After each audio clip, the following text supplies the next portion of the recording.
Shaily and you're watching Eat Breathe Books. Hi everyone, I'm so excited to be here. I know that I haven't posted in a while and I really apologize, and I just want to say thank you for all your sweet messages and comments telling me that it's okay that I've taken a break. I really do appreciate it, and I'm really happy to be making this video today. So I did a survey, I posted a survey on here in the community tab on my channel as well as on Instagram, asking if people are okay with me doing a reading wrap up where I talk about the books that I completed reading in July through October, or if you just wanted October. Most people said it's fine to start with July, just because I haven't, you know, in the last couple months been able to post any videos talking about what I've been reading lately. I'm gonna be doing this a little bit out of order because I really do want to talk about this book first, even though I read it more recently. So this is The Do-Over by Lynn Painter. This is her second YA novel and it actually just came out, so definitely pick yourself up a copy if you haven't yet. Better Than the Movies is one of my favorite books of all time, and that was Lynn's first YA, so I was so excited when Simon & Schuster sent me an arc of this book. I was freaking the freak out. Like, I could not believe that I had gotten sent an arc of this book.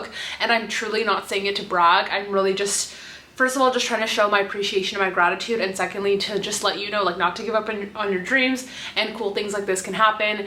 And yeah, it was just like really cool and exciting and rewarding after all this time to be able to get an arc of a book that I was so excited about. So anyway, to tell you what this is about, it's basically about this girl named Emily Hornby, and she is in high school and she is so excited for Valentine's Day. She's gonna like have an amazing day with her boyfriend, and all this great stuff's gonna happen with family and everything, and then everything goes wrong. Like, her boyfriend cheats on her, like family drama, like all this different stuff. She like has this like really annoying run-in with this guy in her class.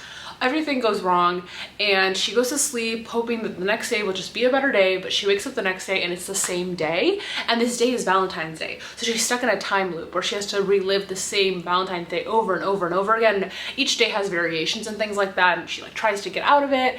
And there's this like really nice like romance that comes in here, and there's talk about family and lots of different stuff. And I just love Lynn's work because it has a lot of heart and a lot of emotion, and it also has the really like sweet and romantic moments. She's very good at writing banter, so if you're looking for something like that, then this is definitely something that you should pick up. I'm honestly going out of order here. The next book that I want to talk about is Book Lovers by Emily Henry. This, I believe, classifies as adult, and it's about this woman who is a book agent in New York City, and she goes to this small town for a vacation. She hasn't taken a vacation in a long time, and she goes with her sister, and it turns out this editor that she really doesn't get along with, also from New York City, is there too. If you're into small town kind of books, you probably really will enjoy this.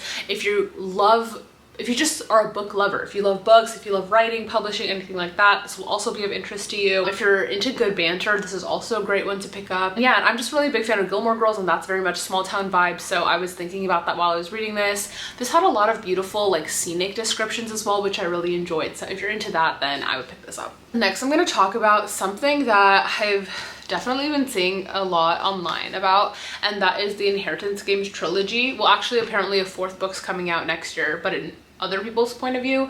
These are all from the same person's point of view. So this is a YA mystery series about a girl who's in high school and really just lives her life being basically a fly on the wall, a wallflower. She's like had a lot of like loss in her life, and she really keeps to herself and things like that, but like her wish is to be just noticed and feel important and things like that. Like, that's like her desire deep down. And then what happens is some billionaire dies and leaves his fortune to her, and she's like, I literally don't know who this man is. And then in the reading of the will, they basically tell her that if she wants to inherit all this stuff, then she has to live in the estate that he lived in, which is now her estate, for a year, which is not as easy as it sounds because his family's still living there, including a bunch of people that like basically want her dead or want the money. There are also like 4 grandsons of this man that she like gets to know over time, and there's the love triangle with her and 2 of them. But I will say, like, if you're looking for like a big like windswept sort of like love triangle, something in the vein of like Twilight or The Infernal Devices by Cassandra Clare, like, this isn't really it. This is very much like heavy on the mystery and the plot. It's not very heavy on the romance. The romance, I would say, is not a super big part of this trilogy, nor is it like extremely emotional. There are other things in this series that are very emotional, especially in book 2, which is probably my favorite. But if you're looking for like this big windswept romance, isn't it? But if you're looking for like a really intriguing mystery in the vein of like the Knives Out films, with some romance sprinkled in, then this is definitely something that you should try picking up. And next, I actually have a little bit left of this to read again, but like it's fine, I'm just gonna talk about it. That's New Moon by Stephanie Meyer. This is the second book in the Twilight Saga. I will briefly talk about what this is because I do feel like there are new readers who join booktube every day. Some of you may be, you know, like a lot younger, maybe you're around the age that I started when I first read these books. I was 11 the first time I read them, or maybe you're just new to reading and you're interested in this. This is my like movie tie-in mass market paperback edition. The original cover has a flower on it. Anyway, so this is the second book, and this series is about a girl who moves to a small town and meets this guy who turns out to be a vampire. And then there are like other creatures that come up in this series. Like in the second one, there are werewolves that are introduced, and it's basically just about her in this like very new, strange paranormal world that she wasn't a part of before. It's literally my favorite series of all time. Like I love it for the nostalgia, but I also love it because I think it's genuinely very good. And yeah, I just decided to reread the second one. Almost done with my reread of it, and I'll probably just reread the third one, and then I'll see if I'll reread like the first or fourth, or I don't really know. Like it kind of changes when I think about like which one my favorite is, which that could be like a whole other video discussion, I guess. But yeah, I'm having a lot of fun rereading this. I think there's really something to be said about just like going back and rereading your favorites, whether it's for inspiration or for comfort or enjoyment, like whatever it may be. I love rereading and rewatching, that's me, but I know that not everybody's into that. So the next I'm going to talk about here is Better Than the Movies by Lynn Painter, who wrote The Do-Over. Like I said, this was a reread for me. I just really felt like reading it again, just to read that nice, witty, romantic banter. This is about a girl who enlists the help of a guy who lives on her street, who used to be her friend when they were kids, but now they don't really get along so much. But she enlists his help because she thinks that he is like the key to her getting the attention of this other guy that she likes, which it's a rom-com. We know how this goes. I just had so much fun rereading this, and just, yeah, the banter, honestly. I'm such a dialogue lover. Like that's my favorite thing in stories. And when I write also, like if I could just write a book that's strictly dialogue, I would. That's probably why I'm also like a screenwriter and I love plays. But yeah, that's like a whole other thing. And then I wanted to talk about, speaking of time loops, so this has a time loop, okay, and this recently came out too. This is See You Yesterday by Rachel Lynn Solomon. Both time loop stories. However, this one takes a more, I guess, emotional approach, and this one takes a more scientific approach. I'm not saying this is like a sci-fi, but like the way that the protagonist goes about trying to figure out what happened to her and the reasoning and stuff is more science-based. And this one I would say is a little bit more like, I don't know if spiritual is the right word, but do you know what I'm trying to say? Both really, really fascinating approaches to time loops, and I love both these books so much. But I already talked about this, so let's talk about this. This is about a girl who has a very difficult first day of college. Yes, a YA set in college. First day of college, and then she gets stuck in a time loop too, but it turns out that this guy who goes to her school is also stuck in the same time loop. So they are trying to figure out how to get out of the time loop together. Oh my gosh, this is so good. Rachel Lynn Solomon also really kills it with the dialogue, with the banter, and she's Jewish, and I just think it's really important to celebrate and support, you know, obviously all types of authors, but including Jewish authors. I'm Jewish myself, and especially just everything that's been going on with the media lately, I think it's really important to just send love to people that we see, you know, maybe belonging to groups that are hurting right now, and just with all the anti-Semitic remarks that have been coming out lately, I just think it's important to just amplify Jewish voices and send a lot of love. So definitely like go ahead and support Rachel and buy her books because they're really good. I mean, she's also just really talented. I love this one. It didn't disappoint, and I'm so excited to see what other YA novels she has in store for us in the future. Okay, so the next few books that I'm going to be talking about are definitely ones that I don't see people talking about much online, which I don't understand why. So Happily Ever Afters by Elise Bryant is about this girl who moves to a new town with her family, and she gets into this art school, into the creative writing program. But the thing with her is that she has always loved to write, but the only person who's ever read her work is her best friend, who, you know, still lives in the old town that they lived in. So now they really just communicate by phone. And so this friend has always been really supportive of her writing, and this girl has always felt comfortable because she's like, oh, I've never really like had to share my work or even like wanted to share my work with anyone else. Just writing is for me and like for my best friend to enjoy. This is the thing that connects us, and it's just something I love to do for myself. But now she's got to start suddenly like sharing her work, and she has to turn pages in, and she's a workshop class that she's taking, and oh my gosh, it's just like